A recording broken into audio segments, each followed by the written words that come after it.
Welcome back. We're here to talk about Saturday's Premier League match between Burnley and Aston Villa. Pascal, it's a bottom of the table clash, but Burnley come into it in decent form now. Definitely, yeah. 2 wins over Hull and Stoke, and even though those 2 wins, they're not exactly groundbreaking. They're 2 teams that Dyche would maybe fancy getting a win against. But yeah, really impressive. The Stoke game, especially going to the Britannia. Stoke, they haven't been as good this season at home as they usually are, but even so, 2-1 win there, really good. And Danny Ings scored both goals, and he's the sort of poacher sort of goal scorer in and around the box. And they're both tap-ins, but even though they were just simple tap-ins, they're the sort of goals you need to bring up your confidence and certainly go on a good goal scoring run, which they certainly need him to, because he's one of the only players in their team that I really look at and think he's a real Premier League quality player. He was fantastic in the Championship last season, and if he can keep scoring goals like this, when Sam Vokes eventually does come back, and if he can stay fit, if they both can stay fit, they were fantastic together last season.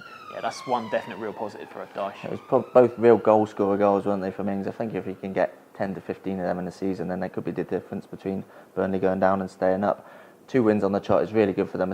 As you said, Britannia, some of the top teams would be content with a draw at the Britannia. Stoke are a tough team to beat there, so to win there, superb. 2 in a row. We see Newcastle have shown what you can do with a good run of victories. I mean, not long ago they were bottom of the table with Burnley, and now they're level on points with 4th. So you don't see Burnley going on that run of form, but this is another winnable game for them, and they'll fancy carrying on their really good form. Definitely, yeah. Villa, we know that they've been really struggling recently, right down near the bottom now, but Villa, they will be encouraged by Monday night's result. Southampton came on a really good winning run themselves, second in the table, and they managed to get a point out of that game.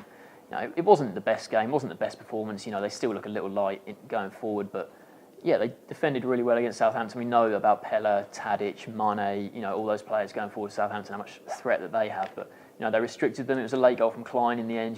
Lambert will probably look at that defending and think, they should have got out to Klein quicker. That ball was coming across for a long time before he came and smacked it in, but yeah, I think on the whole, it's a decent point against Southampton given their current form, and it's something to build on. It is a decent point, and there's 2 decent draws in a row now, because West Ham, before that, they're flying high this season. They got a good 0-0 draw there. Still without a win in 8 games, though, which is a massive worry for Lambert.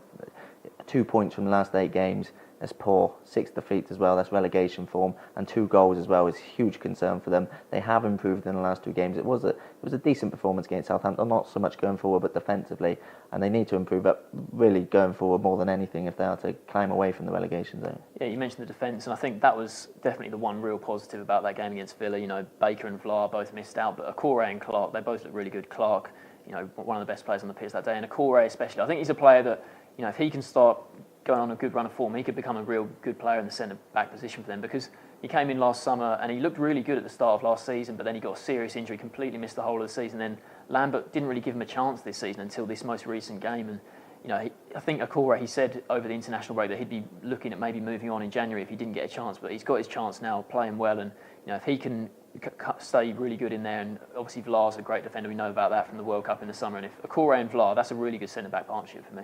What's your score prediction for this one? I think, this is obviously a game that both sides will really want to win, but I think, it has got a draw written all over it. I think 1-1. Yeah, both sides struggle for goals. I think the Premier League's 2 lower scoring sides, so 0-0 wouldn't be too much of a fight. So I've just got a feeling for Burnley, though. I think they make it 3 in a row, so I'm going 1-0 Burnley. So going for 1 draw and a Burnley victory. Thanks for watching.